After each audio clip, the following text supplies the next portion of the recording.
First question. What belief about yourself did you have to let go of in order to heal? Early on, everything that I was told to do, I felt like I had to do it perfectly.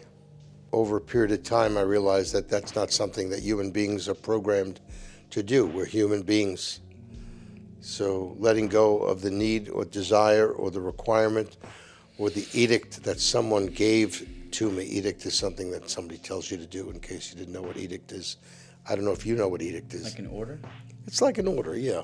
Parents are authority figures, so the requirement was to do everything right. Don't let anybody know you're making any mistakes. Make sure the neighbors know that, there's no imperfections here.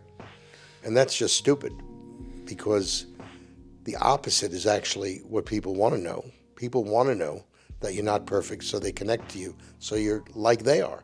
Letting go of the requirement to be perfect, to just be yourself, whatever that is, the good, the bad, and everything in the middle, makes it a lot easier to live and a lot easier to heal from wounds or trauma that you've had.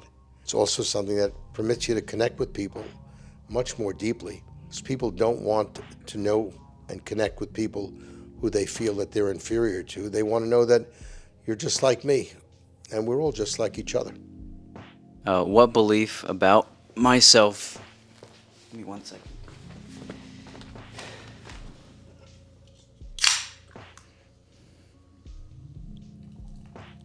You almost missed the cup there. I don't know if you saw that. Well, they didn't see it, so it Like didn't happen. you started pouring perfect. before it was over the No, cup. I did it perfectly. It had enough velocity at the angle where it just Let me just tell you, just I hit it. pour perfectly. I've always poured perfectly. You've always poured perfectly? Yeah, I can't say it, but Poured perfectly. Whoa. I think we just found a new tongue twister. Can you say that 3 times fast? no, I'm not going to say it. Pour perfectly, pour perfectly. Pour perfectly, pour perfectly. Try it. Poured perfectly. No. You gotta say it fast. I can't say it that fast. Well, that's... Poured perfectly, poured perfectly, poured No. perfectly. You gotta say it fast. If you keep taking the microphone away, they can't hear it. The people at home cannot hear it. The People at home don't pour perfectly. People humble. That's crazy. That's All right, impossible. This is really interesting. You want to Okay. answer the question? So, a belief about myself that I had to let go of in order to heal was the belief that I was inferior as well. He's copying me. A lot of the whenever I don't feel like I belong wherever I am, it's because I'm comparing myself to the person that I'm sitting across from. I just get pretty wrapped up in my head about what they're thinking about, whether it's the way that I'm dressed or the color of my skin, the way that I talk. I'm always thinking about how they're processing my every movement and every word that comes out of me. Letting go of it? I mean, I don't even know if I let go of it. Well, you might not let go of it. It might be something that you want to let go of. I think it's something that comes up still, and then I just have to process. I don't know if that's letting go. Well, you don't have to do it right now. It took me till I'm 70 years old to do it, so what the fuck? He's going to erase this and now write another question. Why don't you just say the question? I mean, they have ears. Fair, that's fair. What's a part of your story that still makes you emotional when you talk about it? I'm a little older than you are, and I've had the blessing of being able to become a father twice and a grandfather once. When you bring somebody else into the world for whom you're responsible, who is a part of you, there's nothing that I've experienced that is that tender and that meaningful and that important. My first child, my son, when he was born, they kicked me out of the room where my wife was giving birth because there was an emergency. They had to immediately get the baby because things weren't going well, and all the practice in the world of all the things that they teach you about breathing and contractions and everything go right out the window, and you go right out the door, and you don't know what's going on. You don't know if your wife is okay. You don't know if your child's going to be okay. After my son was born, my wife was still kind of sleeping. They wheeled her out, and this screaming, crying boy was in the nurse's hands, and they handed this screaming, crying boy to me. And as soon as he hit my arms, he stopped crying. That is something that was really an outer body experience. When my daughter was born, the facts were different. It wasn't an emergency, but it was equally meaningful.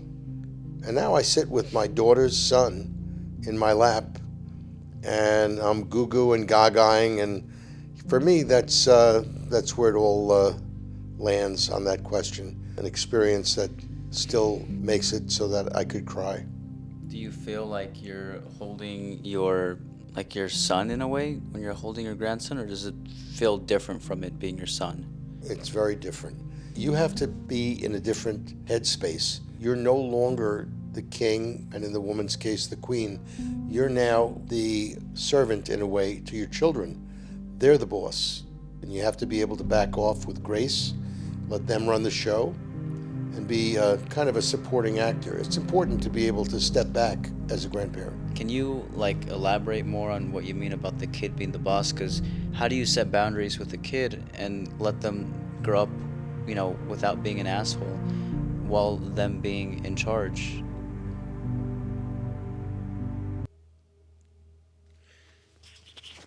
Now, if you were listening to what I said, when I became a grandparent, my children, who are the parents of the youngster, become the boss, not the child. Okay, I missed that. I completely You missed did it. miss it, and I'm not shocked about it. You'll be able to run it back and see what I said. It'd be funny if actually it wasn't that way. I told you at the beginning of this that I'm perfect.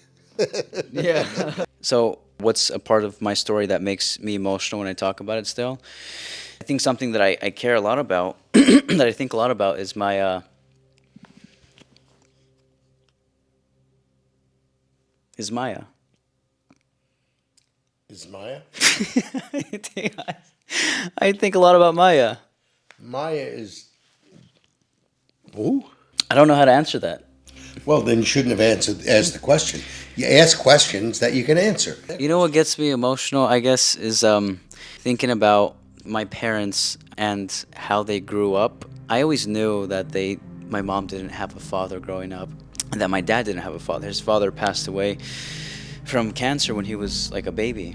So they both didn't really grow up with fathers. But the past 4 or 5 years of being on my own and getting jobs, getting a taste of life, and living on my own, I've started to realize that they need just as much support, affection, comfort, and attention as much as I do, even at their age. And I just think about the effect that growing up without a father might have had on them throughout their childhood, their early adulthood, and even having kids. Seeing their kids with both parents, I don't know how that must have felt. And I actually spoke with someone recently who didn't have a father, and when she had a kid, she was happy, but she also was it was hard for her to be aware of that, because it brought back so many feelings that she had towards not having a dad. So I think about that, and I think about my mom and my dad, and I just see kids, I see children, not because they're immature, but because it's a very delicate area. I just feel for them. I want them to feel comfort and to just process it, basically. I don't know. I want them, I feel for them. I feel for them. What's a guilty pleasure that actually helps your mental health? The best thing is finding something I really want that I really don't need, that I can afford, on sale. How does it help your mental health? I think it makes me just feel good that I have something that I really don't need, but I wanted. Maybe it's in the form of a bottle of cologne, and when I put it on my body and I smell good, makes me feel good, and then maybe say, hey, that's a nice thing that you're wearing. So something along those lines. It doesn't have to be a cologne. It could be anything. But I think something you don't really need, but you really want. You can afford it, but do you need to buy it? Probably not. It's probably a guilty pleasure to go out and buy something. And by the way, if it's on sale, you get a little less guilty. If your inner child could talk to you today, what would they say? No, don't keep going to me. You answer a question.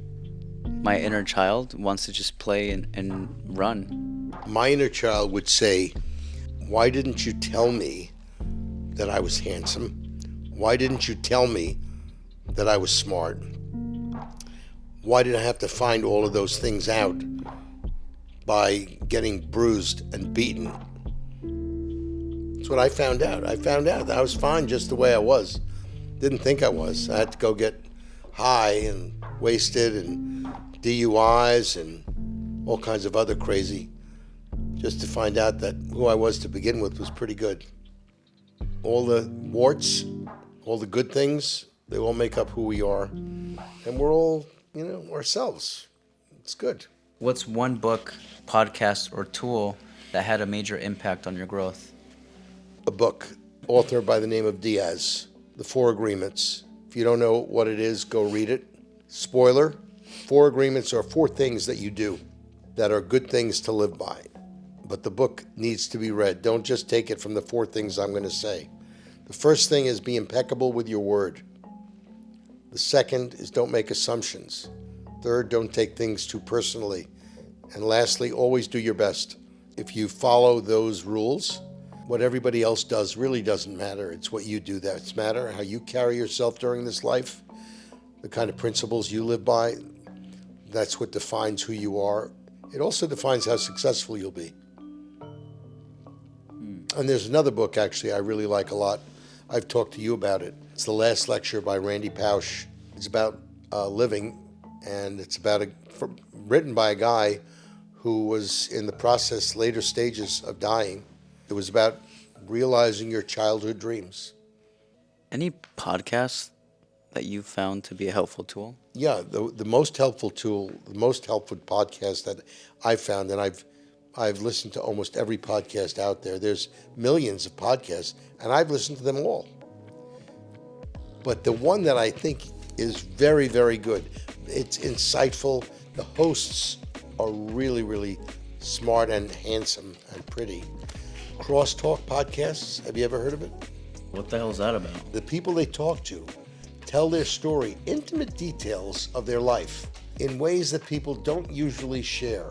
And what I love about it is that the transparency, the honesty that comes from the guests that are sharing their story is like no other place you can go. All right, well, I'll check it out for sure. Not only you should check it out, you should check it out because there's nothing on the face of the planet like Crosstalk podcasts. Okay. Any helpful tools? Well, there's tweezers are very good. So a tool that had a major impact on your growth. Oh, I'm sorry, I misunderstood. Someone once told me to stay in your own lane. Staying in your own lane, you know what that means? You do what you need to do for yourself. Stop trying to control everybody else. Everybody else is doing what they're doing. You don't have any right, nor do you have the obligation, nor will it be successful if you try to decide how somebody else should behave, what they should say, how they should react. It's never going to work. Do what you do and let everything else that other people are doing, that's what they're doing. You can make suggestions, you can tell people what you want, but at the end of the day, if you try to control what everybody else is doing, it's a loser. Okay. Well, thank you for that. Come on. Have you ever seen a chicken strip? I don't think I've ever seen a chicken fully clothed. Why is it that so many fat kids take up the tuba? That's what I want to know.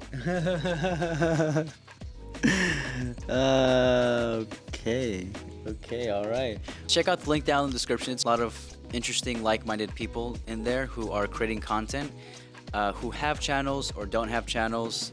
If you haven't already, Crosstalk Podcast, link in the description as well. And as always, be yourself because everyone else is taken.